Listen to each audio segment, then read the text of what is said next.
Pea kua hola ono a filewa I te ki mo unga o Matalaa.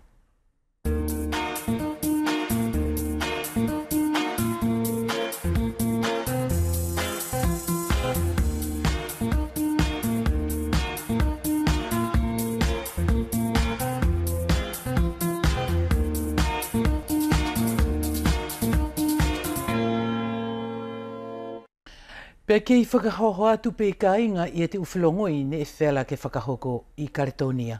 Malo pe sakato kataki, pea malo whuki pea mo te tahitu mai e pe ki te temi whelawei o tātou. Ko te awhiawhine whire ni ma aha ufuru ma ono o Akusto e tō mau vai lewa pea mo te whaahiani o Vito Ngongo, ko ia peresta I te kautahi o te palokia ani o Hihifo I Karetonia. Ne ko te whelongo ia maua ne whakahoko pē I te whare tāna ki anga kolo ana o Chibau. Kai kāinga I mua nei o hakotou ma matamai ki ha mawhelongo I a maua e au whakamanatu I atu. Ne tā ofi I Februario o te kamata anga pē o te tauani e matou whakawhi e tulewa koutou ke koutou ma matamai ki te kumilongo ia a Soana Tufere ki te whaahiani o te Peresta pe e whau o te haewhawhine o te palokia I Ahuhifo I te hingoia o Surita Maile Whihimanga tō ngai whenua. Ka papatu ka inga malo takotou kataki ki te hoko atu te kumilonga tātou ki te ungao e whakawhenua I te konga mea ni e matou whakatahi atu ai I whitunga mamahi whare ani e tu umai muri e presta ia te whawhine ani ko Surita Maile Whihimanga e tō whakatahi lewa e te lakanga ani ki tōna api vai tupu kei nā whakamahino mai ia te katoa te ungao e nā tuulaki ia I te whare whakatahi anga ani pēr mo te koro ani ko mauri ai ko vai tupu. Surita ura ki pē whakamalo atu malo e tau kataki pe mo te maumalo pe foki e te aho nei. I foki malo Soana si o mauri o whea peki o tuanga ane toko ni ngāo ki a koe te pongpongi ko iau whakaapa ki a mamaru whakawhenua. Mamaru whakawhenua o vea nei o toi whea peki te moto tāu o futuna. Ki te lotu, ki te pureanga, kai o maa i atu wharwhono whakatetuale. Ko au, ko Surita vai tānaki. Ne au tupu I futuna I te awhi wange au o nonga furumani ma. Ko taku o matua, ko Niuliki, Teresia Takaniko, ko taku matua, ko Waitānaki, Sosefo, Soseni. Au tuulanga nima I te whanau ai a mātou, hene mtotoko fitu. Pea ne au ohoana mai lewa, ki a Maile Whihimanga Sio ne Wharakiko, I te awhi hiwange au warunga furuma ono. Ko ta maki I whanau, ko te toko nima, ko ta mākautou e tangata ātea. Nei whewhe e Surita ia te alunga pēr mo tau kaku mai, mau ia tau kāinga ani te potua whalakiko, pēr kamata lewa ia tau hu o kau ki te ungau e whakawhenua o te kolo ai niko vai tupu. Ko tōna o hinga isi ata mauri mai ai e te awhi hiwange au warunga furuma ono, ne kei whainga taa mai kamata pē mai taku lea whakauvea.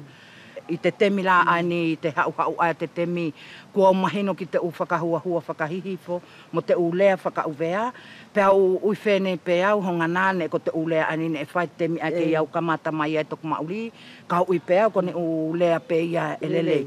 Ko te mea pēne au kamata ako ki a hene heki mau haki whānau mā whānau, ko te lālanga. O au mai la ki te aho nei Soana, mori kei puripuri la heki ngā whakauvea ki te oku potu.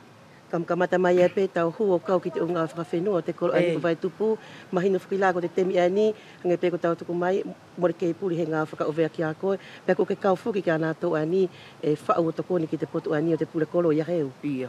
I te temi ane kei tahi ai te mauri whakawhenua ai uvea nei, ne ko he temi tau le kaleka ai e to oku mauri, he ne au muri i ai a te uanganga mauri o te kolo, pēa ne au langi aki I te temi ai a kei tahi ai pē ia vai tupu te temi matalele ai au tatou mauri whakawhenua. Pēa hoko mai lewa ki te luawhe mani māma ono, pēa au hu ai lewa ku vailua te nonofo, o au whau ai lewa I vai tupu I a heu Mikaele vai tānaki. Pēa I tō matou kolo e ia ta matou u whakatuutu ngā aue.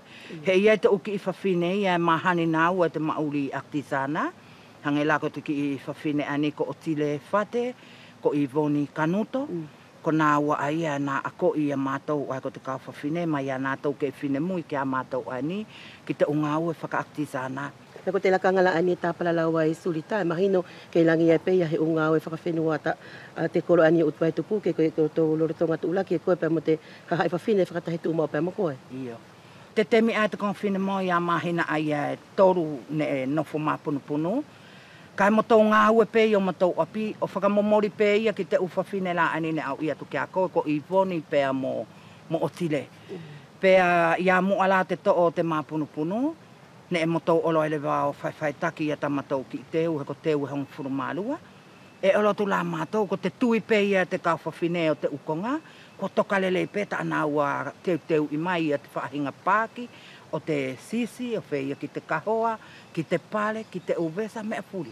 E to'o la te mapunupunu ia soana, kai wahe whala atu mātou. Ko tōna uhinga ne ko tau paanga o se amatou ukonga ai ko te whange aua. Pe e matou nono whola ani ko ta matou teu, ne ko tōna tau paanga ko te taurunge aua. E matou whakalongolonga tuki ai. Ko tōna uhinga la sulita ia te unga o aia ko tō lorotonga tuulaki, e te tokoni tā whito e pe ki te maori o ko tō ulo tu whare. Iyo, o ia ue soana, ka ke aruang ki tō matou api, mo le he tahi ngā pālangi.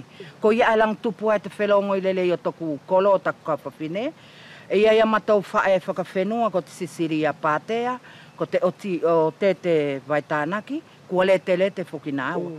Kua matou ngā ue furine ki ta matou ki akti sana, pe i te uki ngā ue ane kua matou to'o ko te waha alua, ko te whiria toru mo te whiria wha. Ko au la ia, taru mai se amatou kamata he ki au kaku ki ai, ko tōna uhinga ke mahino ki a ko soana, au whau, pe au toi pelesta i te kau tahi ani i whitunga mahi. Hinga mo le ngata pe tau ngā ue i te kolo ani o koe ko vai tupu, e ke te kau pe ka nā tau ani i te nufa whakaparokia. Ko vai tupu ko te kolo mua ai o hihifo. Pe aki la ko au ai whau i vai tupu, ko te u whau o te u kolo ala, e au tau ke te ai pe au, e au nofo pe au soana, longo la se o tā uhi ngā futuna, kai au takitaki ai pe te mauri whakapalokia. Ko te ahe konga e ke sio, e kehe te aluanga pa mo te nofo ia te anganga whakawhenua ia tātou i futuna, pa mo te nofo ani uwe ani ko ke nofo ko ke mauri ia tu unga tau ani ne ke mauri ai te koro ani. E ia pe te ukonga e au nofo pe au sio, pe au i whene mā aku, e tahi nofo pe ia futuna mo uwe ane mo ona tau whaahinga lele. He ki au ki futuna, pe e ke whewheai, e whakaaonga pe ko i futuna. Ka ko uwea nei, te mea o tokanga i tu umau, ka hoko he u whakatahitahi kaunga marie, e ke longo pe ko i te whakauwea ki te whaahinga lea e na tau whai, to o mai te kau whine mui ke takatuu i orunga. E tau sio i pe la televisio te pulotu me e ke sio whakope ke i koe, ko e awange i ai futuna ke pulotu mai e te whawhine ae kai whe. Ka ki uwea nei, e ke longo pe koe, takatuu mai te kau whine mui, takatuu mai tuku ange ke aru te whawhine ae, he e mlele tona mauri, he ngāo papalangi, he e whine mui, ke aru pulotu mai tatom e kakito tāua api, e hange te konga ai ai au e malawele vai tok whakaukau hange ki au, ko te lea ani uwea nei, hange he to'o matanga fua. I ta ola ani nofo surita ko whera pērai ke ui mai koe, longo la ke hau koe mai futuna, ka ko ke nofo koe ko te whawhine vai tupu o spe koe. Ta aku ani nofo, ko mate taku umatua, ko ki ta oke te ke mauri tomtau api, ka kua ui pēau te mo i kele ani ta lea ai, ko to oku pē mo i api. Ku mole ke iau ui au, au matapu le au uwea nei, au i pēau ko to oku pē ani api, ko to oku whenua, kua pule pēau te kele ani. E ke whakaomoni mai surita ia te anga i whenua ani a tātou ko ke vāvā mai o na ulele te rakanga ani e mori whiala nai e ke puri he temi. Ia. So ko soana, au whakalongo tu umau pē te utala manatu o hinga mo te whakaamu mo te usio ki te hoko atu o te anga i whenua. Mo le au tala no au ki te anga i whenua, he a taki toko tahi pē ia tana mahino ki te anga i whenua. Ko au ia au palalau pē au ki te uangaanga ngā ue whakawhawhine o te anga i i whenua. Hange la ko te konga pe ani au palalau kia ki te lalanga. E mo lau amanaki au e ia hona hoko. He ma ia la tae whawhine ana ke no fua i soana. Ai pēne au ia tuki toku api ani au takitaki ai ko vai tupu. Ko te lang fo i toko toru pe ia, pe e toko wha, e wheala ke lalanga. Ma ia pēla mātou ani whenei, ko te piko pēla ia te lalanga, ka kua mena si pe ai he whahai kua ke longo koe, au aru pe au to tongi to ku mutu i whala. Ko ia pe ai au ui ai au, ko ta aku pe manatu toko tahi. Sulita mai le whihimanga e o whakamalo lahi ki a koe te aluanga o tau ofa pe mo tau tuku mai whoki. Ia te ki i temi ani ke whai pehina kumilongo ki a koe. Nā ia pehina o kupu whakaose ke whia tuku ake ki a nā tau furipe e mamata mai ki a tau e te whiawhi ki te hoko atu tā whito pe te tauhi o te uki ngā whakawhawhina ani. Ko ene kua o sirewa ia to tatou temi parapalalau ki te u konga ne ke whia ilo ki ai. Urua ki pe au te tua whakalele ia tu pe ki te aruanga o tata parapalalau i te awhiawhi. Na ia pe he kupu mor ke tuha ia mo ta au amana ki o ta au mamata pe ke loto whakamolmor ki ai ka ke tuku anko ke aru. So ana au tuku pe au te maur whakawhenua ke nofo ia te o nā nofo anga. E au to pe au te ki i konga e au loa au ki ai ho hange ko te konga ne au whakaase atu kako e nanai. Ko te mea au kolo ai ia te u mauri ai whakawhenua uwe nei. Pe e ke whau, pe e ke langiaki, hange ko toku potu au whau au te perestai te kautahi o te palokia au whia mea ai pe au. He au ilo i e tokanga i au i te mauri whakawhenua. Mole hoku, mole he whakapale ka ne whakini totonga te u wanganga whai aia, ka whiwhi ai pe au, he ko te u konga e au puri atua nai pe ku au vai he tahi temi, pe ku au asai mea te whokila, ka hange pe asi mai he temi kini o kumokopuna, ne ia pe tota aonga ki te mauri whakawhenua. Suri tā mai e whihimanga, malo tau ofa pa mo te tuku mai pe te ki temi vai ani, pa ke manu ia pe to na hoko atu. Kua mahino atu la ka inga e te aluanga pa mo te ungawe e te ulaki e te whae ani ko surita mai le whihimanga ko katosio mai pe mo longo mai ki nei ulelei te ulaki i te kolo ani o vai tupu longo la ko te whawhine ia nei hau ia mai futuna. Ka whiwhai hoki ka hoka kala, pa ke kātaki mai ki vai tupu nei, whiwhai hoki mutu i whala, kātaki mai ki te wharefono ani ko whe, he ma uai tau loto. Tau i nei pa mo o whātu, hoki tō te whakatahi mai ki te waha ka hau. Ka inga i te lakanga nei kua tō whalau lewa ki te whare tāna ki anga koloa aini o Chibau tō tana no ai pēr mo vitongongo. Ko tana noa kua whelawe lewa mo koutou ka inga i te awhiawhinei mai te whare whakatahi anga o e tāna ki koloa whakawhenua o Chibau i Karetonia nei. E tō whakatahi i te awhiawhiani pēr mo te tamai ani ko Vito o Ngongo. Vito e kua u whakaapa atu i te awhiawhinei, malo e se au kātaki. Pea malo whuki pēr mo tau whakawhainga fua i at whakauhaa tāna noa ki tau poto. Malo i Maria Nive. Hinga mo te pāu i ke hau he tangata noa nei o ke tā palapalalau i te ahu nei. Kai mua nei o he hoko atu o tā palapalalau. Tuku pē ke whoki atu i nai whakaapa ki a koutou furi. E nofo mo he ni kawenga whakawhenua i upea pēr mo futuna. Whia pē ki te mai te poto te lotu, ki te pureanga, ki te politike. O whia i pē ki a nātou e nofo i Karetonia nei mo ni u tūranga whakawhenua. Whoke atu ia he whakaapa ki a koutou tau. Mālo ia mo te uhinga mo te kataki, mālo ia mo te uhinga mo te hufaki, e toi whai he whelawe i te ahu nei. Whia pē ki a koutou furi kāinga e hang mai i te ahu nei. Mālo ia mo te kātaki.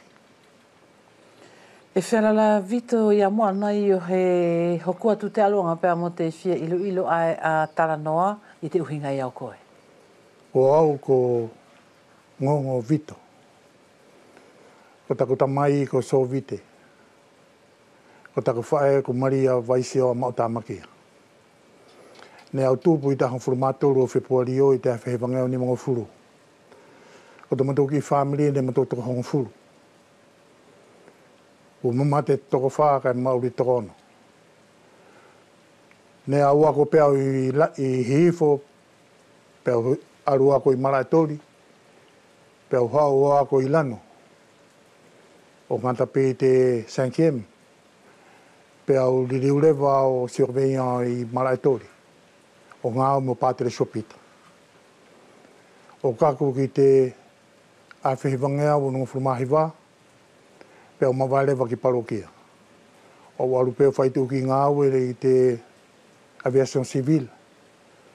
Peau whaitu ku umahina i a paongo, te mea e whai ei te whekumi ke mau he whaitu o ki te hinga mo te manukai niu. O kakuai ki te o ki topeli o te awhiwangea o whitungu furu, peau hausoria lewa ki Karetonia nei. Paki hausoria ki Karetonia nei, pa e whalala ki tuku mai pua ko tō tau whia ai nei, pa mo tau ki i whamiri lewa o koe. I takotau mai kartonia nei, ne au aluai lewa o Sori ai Wharani. O aluai o Sori ai Fontenay-le-Comte. O ako ai taku ki i meitie o mamara mai ki te uhinga mo te mécanicien. O mawai mai i te whitunga whurumatahi, a whewanga o whitunga whurumatahi i Sepeteperi. Ko te matou mahina ai liberable a ia, ke matou mai o kumea he matou ki ngāwe.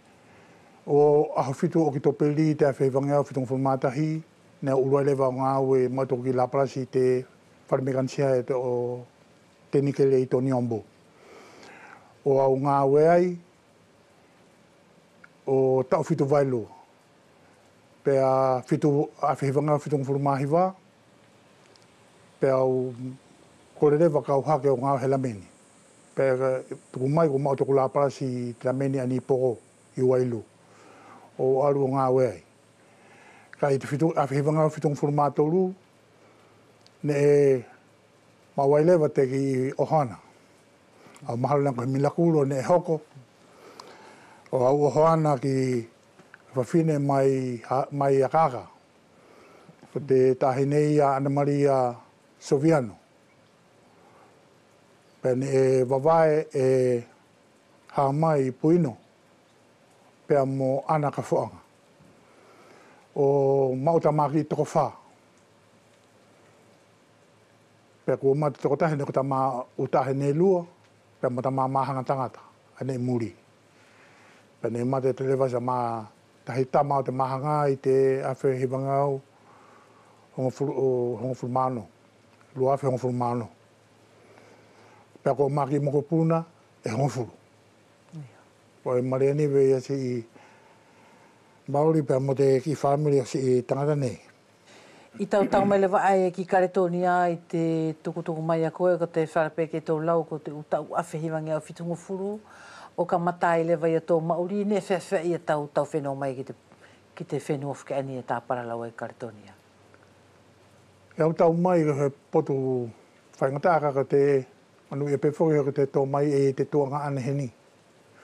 O haupeo nofo i tōku tuanga ane, o ngā wepe o kore mai pe tamato takota mai, ke mato o mai hoko tana whitongi pe, ke mato o mai o ofa ka mwhakalong ki ai. O ka kuai pe ki te a whewanga o whitong whulmatoru, ai te kua maorewa o tōku ohana, o mana nofo pe tama i tana umatua i Masanta. O ka kuai mo tama hakerewa ai o nofo i poko. Ne whewhea i te mauri aia i Karetonia i te utemi aia, te utau whitungu furu. Ko te mauri i te temi aia ne arupe mo tona temi. Ko te uhi kua temi ane kua lahi te utai fu i te tongi kua maorunga. Ka te whawhawhatu fu ki te kua mamawha a te mauri. A whawhawhuanga pe i te temi aia ne longola te kei wili a te tongi. Ka ne whiara pe to ki tā mauri. Ka te temi nei longola ki te utai fu i te tongi aia. Ka pau e mura ki ta poto i te vai te whakalu o ki ta mauri e whaingata, ki ta mau te whaingata. Ko e au maharo lang i te poto ko lahi fuki te lau te miani e moni lahi te tongi ka kua toi lahi pe mo te hiki pe mo te kua whaingata a te mauri. Pane whewhe lewa i te kamata langa tō mauri o koe i heni Vito? Ne ko taku aru ai o hifo mai lewa ai au ai te walunga fulmano i taku mawai ai te nikere. He ne au mawai pēau i toko rotu whaitari, ne au negose taku mawai. Iyo, ka ne ko te ai a tau ngāo ne ke tūlaki i te nikere. Ne au mekanisien pe i te nikere. Iyo. Ngā au e ki te u kamio, tu ei. Pēau mawai mai lewa au, he ne ko mau taku ngā au e, ne ko ngā au e lua, ne kua umau. Pa ne runa kau whiriwhiri te ngā au ei. Ko te ngāwe kau alu o Bangagadi e te Lopitari. Pea mo te ngāwe ae kau alu o Toho Motoka.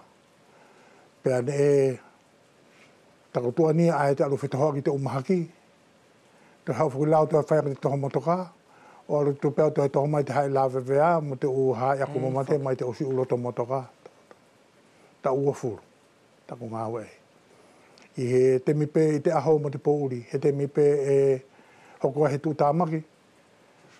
Pe i tai nei pe i te wao, e hipo e aru po uri ma po ki la foa he whaka i e whai ai. E ko te ohi ne ko te mi e ne ko te matu ne ko te oto plape ne i e whuki tana o kamio lei. Te mi ane ko lahi tatu kamio. E whera kan tō whai te unga au eia. Ka ne ko te mi e ne ko te societe pēr mātou ne lahi tana o kamio. Io, pakatau ngā ue lai te mea ko te whituku o te haia mahaki. O ko te whitu motoka. Te motoka. Ko hau te kamio mahaki au awe nātou a la vea, hau te motoka i au awe nātou a kua mamate. Pe au whakalongau, ko hoko sia pa kau awe au te motoka. Te motoka a kumate, te motoka a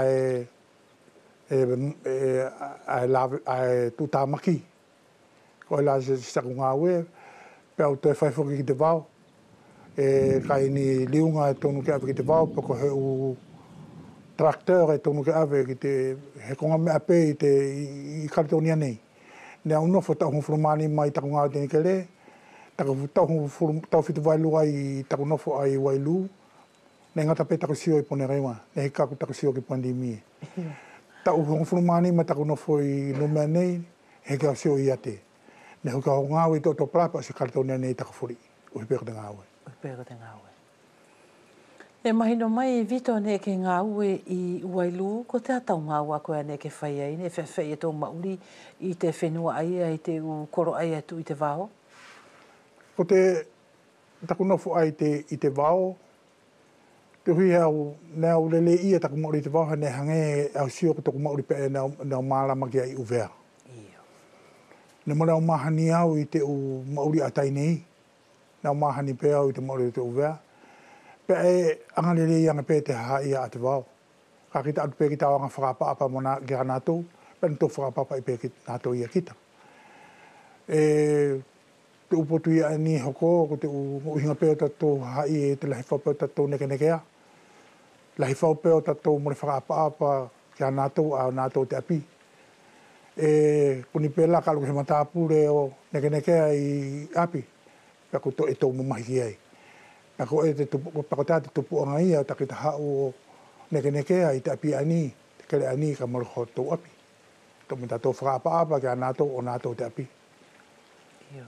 Ko tōna la uhinga ko te uwhilongo i a koutou pēr mo te kāinga tātou ne mauri te wao te whenua ani, ne tau leka o se te utemi ai.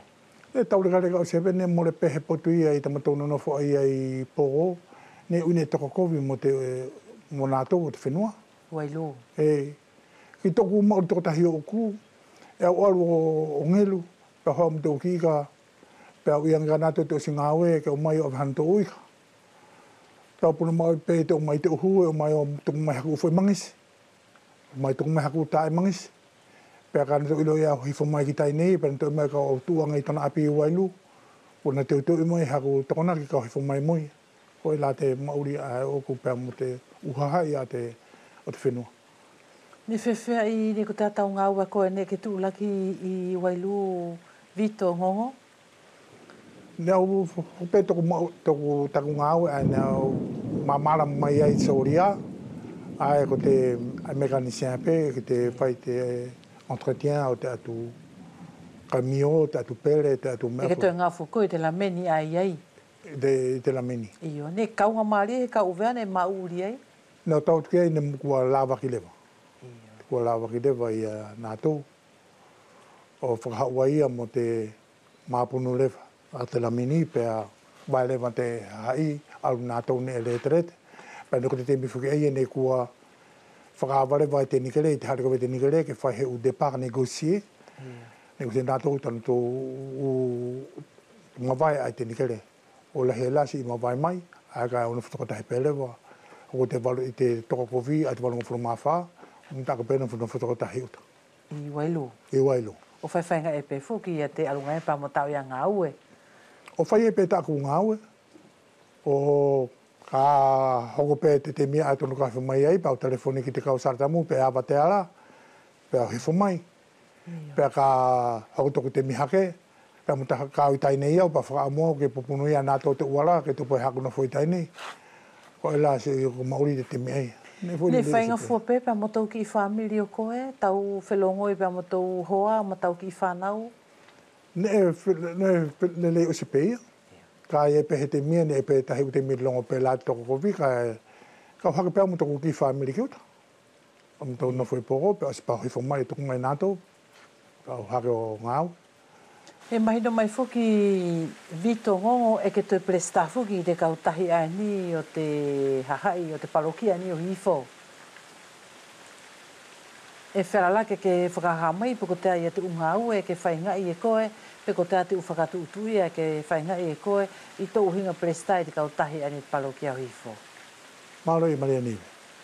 E o maha ki te pōtu ani o te ani e o tūri te parokia e a maha langi te o parokia furi mora rega ni tō whakatotu ka nako te ki whakatotu a te mato ki parokia mātou ani e te whaipure lau fōu e nofo pe te whaipure mo ana u ariki tako te prestai a te association mai te potu ai tako whakamahino ange ko te association ko te nima ngāwe a te u ariki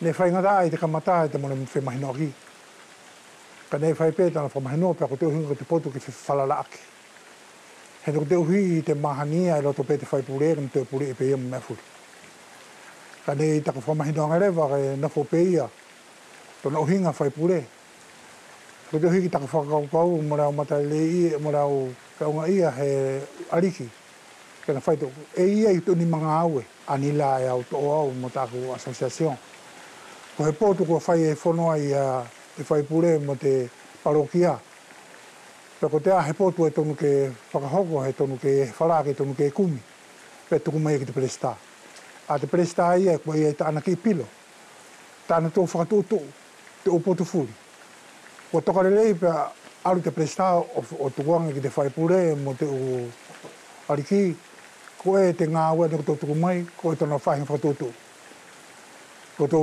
whakasesio mai ki ai ka i ene tonu ni poto e tonu ke whetongi ko tona te mea ke whetongi ai pe o sia pe o aluau o whai te hangi te ngā ua ko e la ia te poto a te whakatoto a tamatou ngā ua ai o toku hinga presta a te association.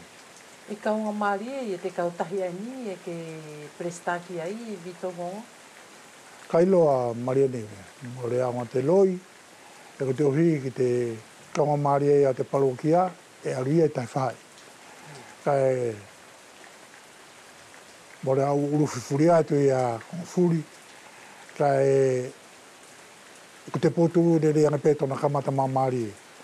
Ka mata he sio mai pe te hai ki te unga aue ai mauri pea e wheara ke umai ka more whakakikina he ki te uhinga o te konga furi e whakahoko e kamata mamari e pe pea e ka pau e fuarerei pea e whakararata mai ai te hai Ko nā whuki ko mahino mai e te konga furi o hinga pea mo te kautahi ani a koutou e iei haka tō whakatuto a koutou ki te kahau ani o te parokia o Hirifo, ani e ke prestai ki te aho pe ko te mahina, ko te tau kahau, ta whito la ko te mahina o Surio, ko te tau ani e tō whakamanatua e te tau anonga furu tohi lao o Veapam Whituna.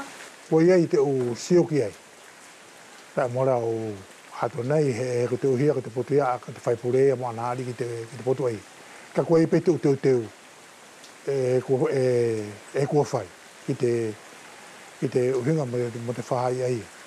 He te tonu e whakahoko i tāna ko se atu, pe hako atu mo te tai mahari ani ne tō mai, ko i ani ne tō e horo mai ki te tau ani, ko ni au maharo langi tō lelei, pe mo te whakamanatu o te tau nonga furu o te tō tohilao, pe maharo nangi nā kai whainga maari e la ai. Kai ki ko ni kui pe ne kua au nofo pe o teu i. Kua tuku mai pe te whaipure mo te tana u purekoro ia te whakaamu te roto nātou pa ko ia pe no kua ui anga pe ke tuku pe ke teu i e au mutaku association ia potufuri ke hoki ose pa ke motorongo tukuanga ke pa ke whakahoko te u ngāwe pa ko te u potu ai Maria Niwe e te mahina furi e whai tamatou cotisation a mātou ani o te parokia ko te uhi ko te parokia furi, a mātou ati parokia, e ka furi pe te association, pea he nao prestato pe au, pea o whakau e peke ama he te kont, i te mea furi ki whakauruki ai. Pe ko te uhi e ko te mawheu anga pe i au te kautahi, mai te ki potu pe o te whara. Pe ko te uhi e ko te hahai, ko te mea ko te mahalohalo e te nofo mo tangata furi. Ka pau ki ta potongia pe ki ta taki ke te mahina furi ko ia i te uki moi pepa te uka lewe e tuku mai, ke ki ta whakao awangi a ki ta whine mātua ki tō mahino. Te aruanga o te hinga tam toka kawa, pe ai anga tonu tūma o pe nātou ki te upotu furi. Ke a potu furi tonu ke to'o, potu furi tonu ke whakahoko o hinga ia mo hiki whara, tonu pe ke whakahāke a nātou ki tō ilo. Ko te ala ia tau whakasiosio pa mo tau tā ofi a ko e Vito Hongo i tō hinga presta te kautahi a ni whakapalokia o he konga whenua, konga pe whakapotu o te palokia o i fō. Ko te ala haka tō whakasiosio a koutou o hinga pēr mo te whakataritari, pe ko te tauhi ki te uāwhiwhi. Mareni me ko te potu whukilewa ia e o hinga ia mo te hare mai a he a whio. E o mahalo langa te potu ia toku uhinga presta, au no whapea whakalongo i toku whaipure. Pe ko te a tō whelongo ia nā tō uwhaipure, he ko a nā tō ia tāna tō whasisio te konga. Ki te potu lewa ia a e tonu ke pakutāte o ngaonga tonu ke whakahoko, a ku lewa ia. Tōna angi te ungawe, te upotu a ia, pe o whakalongo ki a nā tō, a e whuki a whaipure pe a mutana upure kolo. E whewhea i te potu ani o te kautupulanga, pēr mo te kauwhine mui ani o te palokia o Hihifo, au tāna mafuki ki te ako o te whanau ki te lea, pēr mo te umea whakawhenua tātou, kua au i atau te siwa koutou ki te konga ia? Ko te konga e tonu pē ke whasiso e mātou ani, i Caledonia nei. Tā whito ke anatu e whukawenga i te mauri whakawhenua. Mo lau tāna noa ki futuna, ka ko uvea. E tō usio pē ki te miani, ki te tai tangata ani au kauai, neo mai mātou mariki poto mātou te sawamako. Ka kua usio la ki taku whanau, ki toku umoko puna, kua sawamako nātou. Ko tātou nau hinga. E nā tō e te whakaamu nātou, ki te mauri whakawhenua tātou. Ka e tonu, ki a mātou ani mātua, ke mātou whai he whakasiosio, whakapotopoto ki ai, wakai ni pure aki. Ke ako te lea, whakamahino ia te angai whenua, he mā ia pela mo nātou ani, te kukutō sionga pela e kotoa mai uvea ki te mātou whai, whahinga whai a mātou tua ngai whenua. E hiko amore kei toha. Mai te potu ae, ne kaunga mare mātou ani ne o mai sauria, heki au mātou, te takape mātou i paito, i tua. Kan he kau mātou o loa si ilona fo i loto, o sio ki te ufaka alu o te uhinga whau. E tonu ke palagu mo. E lahi te whau, ne longa palalau. Ka e tonu, e mea whakawhiu whi taka seo atu ki te uhinga mga whilawe i te uariki o uvea, mo te uariki o Caledonia nei. Nau te kau uariki o Caledonia nei ko te kau mātou ko hina. O mai te kau arike mai uvea ko te kau tūpulanga. Pea mai nātou e māla mānga nātou. Moi lui e nātou te uanga whawhenua. Mā ku ki a mātou ani e nofo heni. Tonu pē ke mātou toi fu makilalo ka mātou oro mo ki uvea. Ka te matapuna i he. Te angai whenua nofo mātou heni. Ka te matapuna i mai he. Oro o whamahani. Te whahino heno mai. Te o whahinga whai. Nā whoki whā mora ke he temi, mora ke whelongoi. Ko matou awe kia matou o whanau. Awe hara, to e whaki to whanau ki tō mokopuna o awai ki whea. Ka tonu ke whakatonu mai te kamata. Whakatonu te mea ni ke tau tonu. Whakasio ki te ohinga pakatahe ni pure aki. Te ako te lea. Ako i te lea, te angai whenua. Heko te ohi ki te angai whenua, e whehui atu i tai tupu nei, au roto la ke whakaha. Ke whakawhehui te tai tupu o te minei. Peko te ake ana tō te angai whenua. E o mahalo langi ki te sio ana tō, langi te angai whenua, ko tōru pe ki te fua i o laka whara i tō tāme. Ko te hoi te o mea ko te tau ni puaka. E hange, mona tō mana, mona tō roto, manako ki te angai whenua. Kai tonu ke te whakamahino ka ana tō te angai whenua, ko te hate inga te angai whenua. Ko te whetokoni aki. Te tonga whenua ai, whetokoni aki. te anga whakaapa kia ia ae urumatua, kia ia ae koe, te uanga whoki e tonu ke whakamahino. Ne tō tupua kia tō umatua, ne ko tō upotua ia, ka tō olo ke hahai, koe. Olo, koe te anga whakaapa, koe te paralau e tonu te aru whai, koe te ka ke alu i mua ni matua, alu o whakasilo, whakaapa whei. Ka tai tupo te minu ko siama pe. Ko mai pe whakalakaki, pe te kata pelake moro ki kita. Mora ko hara te whanau, ko te uhara ta mātou ani ko te umatua, te ngātu mori whakamahino. Ke whiala hona turikaki, o te konga ani e ke paralau mai ki ai? Mori te mia tauhara. Ko te ke loto pe ki ai a kita. Ke kita loto ki ai, pe lawai. Ke hilahi whau pe te whakaonga noa, i te miani. Aku ia ki te takasio atu, ki te hinga te mauri whakawhenua, ki te mauri politika ni a mātou hini, tonu pe ki ai a nafo mo te kawenga, nafo i ko tāna politike, ai toko tai pe ia, mo te haine aloi mai te, ka he tonu ki tāna pāwi, ke longa tatau mai tāna hai. Ko ni fuki ko mo te whainga mari e tāpara lau i te politike, ko ni e te whanau. A koe, tu whanau uvea ko wharape ke tō lau, ko nofo i te taki a o te whenua ani, au paralaula ki te tahinani ko Velma, whalaeo, whea pe ki te potu ani o pe te lo sao, pe amo aniseta, mo paangalua. Ko te ai atau tā ofia koe ki te konga ia ki te whanau o tātou ia ko au ki te tālanga i te kaha o tātou? Māro i Maria Neve, ko te mea whakawhia i te uhinga te mi. Ko iei te whanau. Pea ko te whanau kua poto i te olo tālanga. Mure ke i aunga ki ei he tahi karu whakahokolea.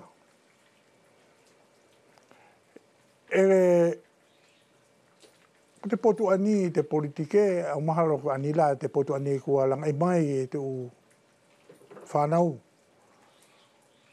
Ko te potu ne ku matau langa i mai pe mātou mo karepo i te warungu whurumaheva. Te ino Oceanian. Nea kau i tona langa i. Ka te whaingata ai te mea ia. E ko te ohi ne ko te sio pea karepo i te ako matinio, e tāranga pe te uri pea mo te paparangi, ka ne umai karepo, kai whewha i tātou. Ne toi whea i tātou. Ko e la te tupuanga ai o tana i mai lewa, tō pāu i la i tō hahai, he ko tātou tūlanga tōru i te whenuani. Ke tō kau i te tāranga, mo tātou. He leo o tātou, o tātou uwea mwhutuna.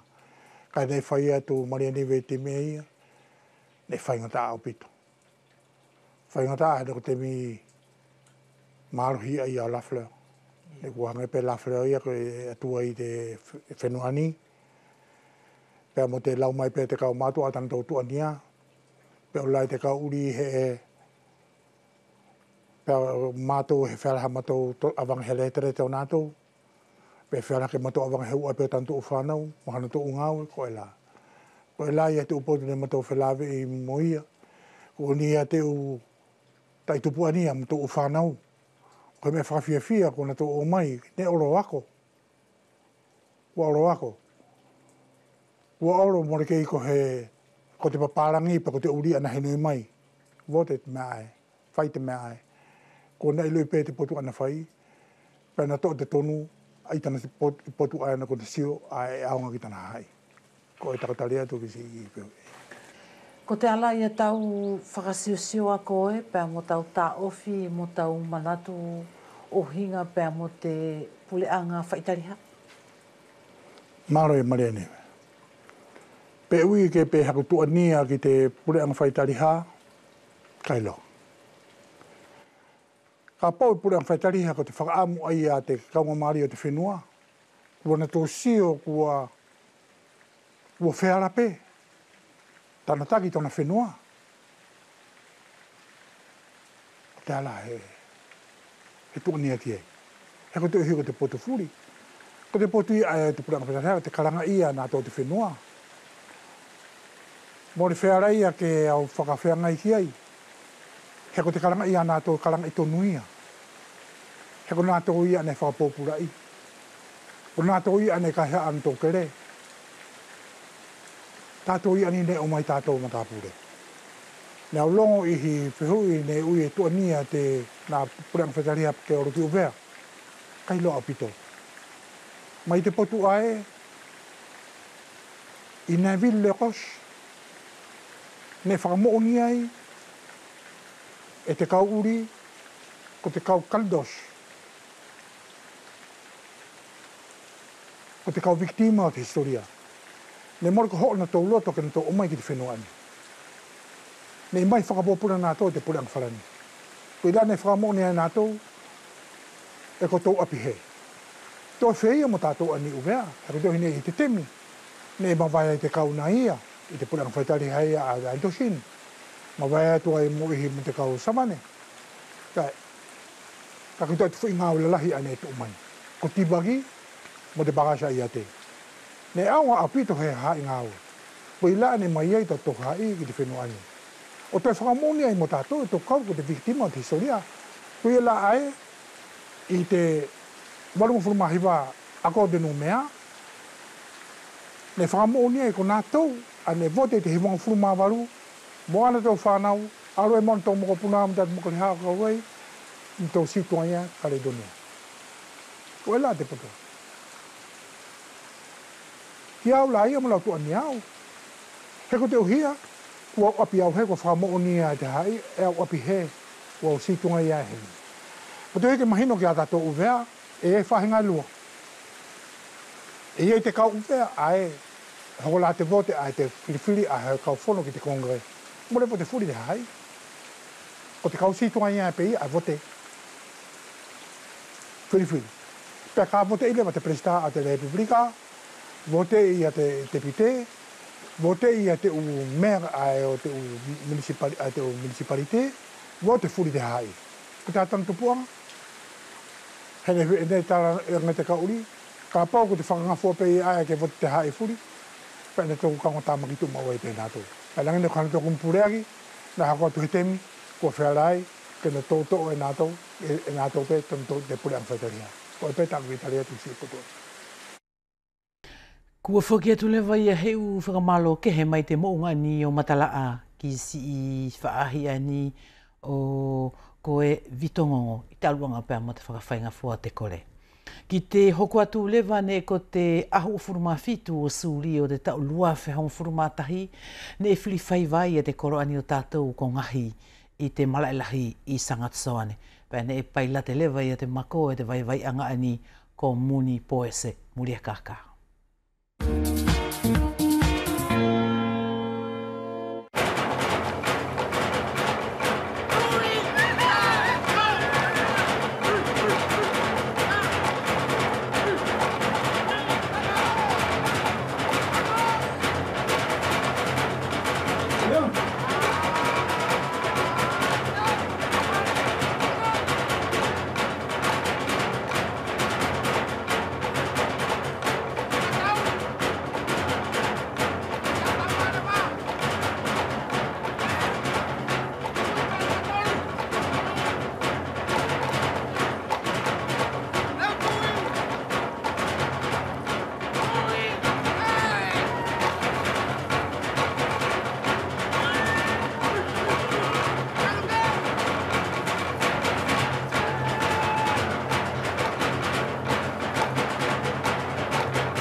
Pe kua ki ta fia kai lau ki ta pēmso se fo tauhola. Ki te hoko atu le wakainga ko te manatu I, tō tāwhiti.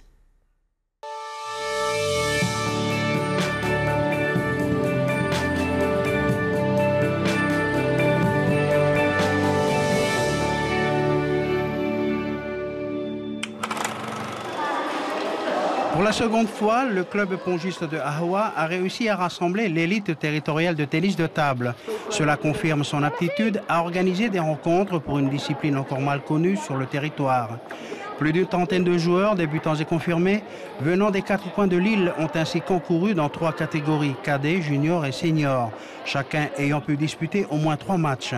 Interrogé pendant le tournoi, Thierry Salmon, un des responsables, a souligné la participation toujours croissante de la jeunesse locale, montrant ainsi que la base du tennis de table est en pleine évolution. L'année dernière, au mois d'août, les VAT qui s'occupaient du club d'Ahoua avaient fait un tournoi qui avait aussi beaucoup de succès. Aujourd'hui, on peut dire qu'il y a une bonne participation, mais je constate qu'il y a quand même une participation plus importante au niveau des femmes et des adultes. Et ça, j'en suis assez satisfait.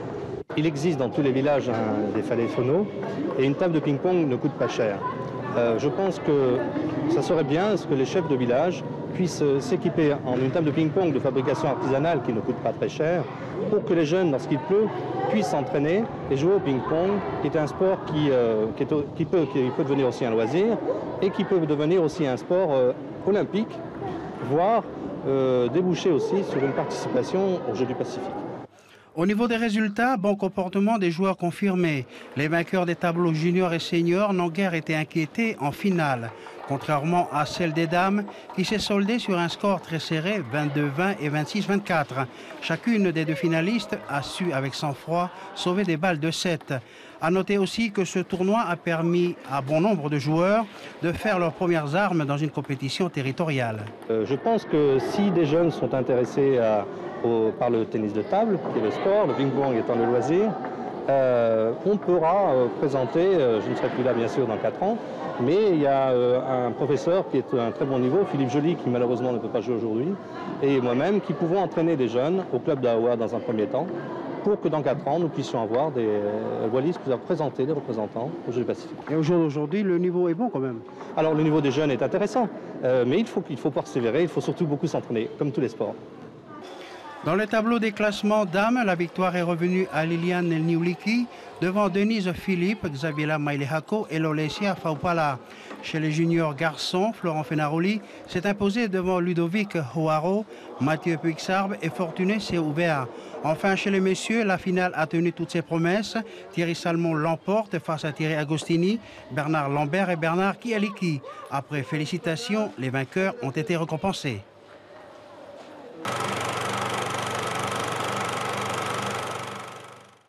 Whine mui ko nasi I tohi ko te hiwa ea tuku atu e te nukumana maua I a petelo whalelavaki.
Tongi ai ko si oku o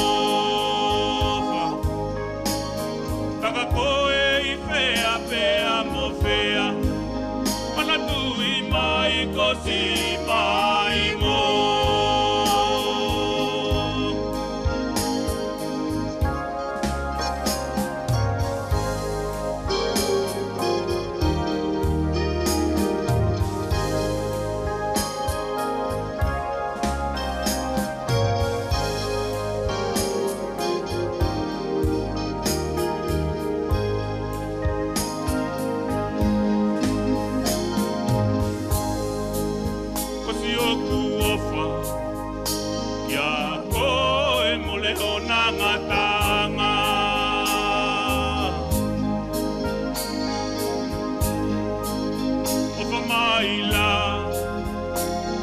o te alu noa si o kukakawa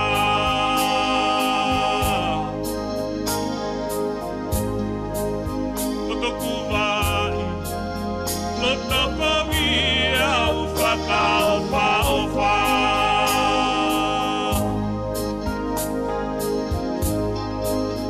o fatu fatui si o kutangata pea whakalaino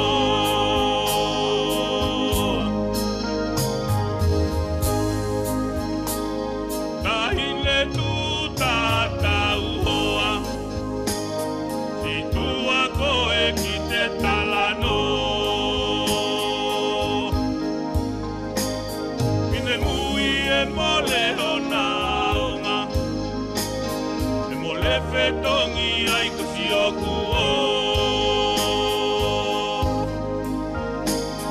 Kaka koe I pea pea mo pea Mana tui mai kosi mai mo Tahine tu tatau hoa I tua koe ki te talano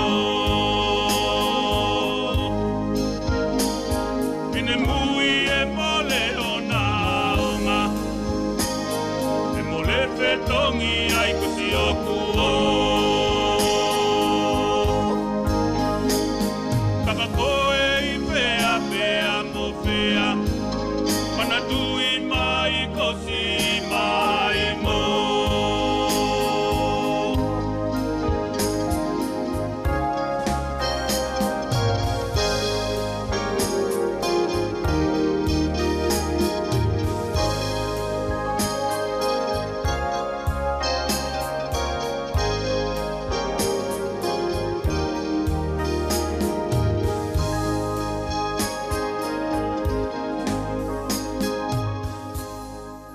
Pea kua fia tutu au ka inga pea mo te nuku mana mai futuna.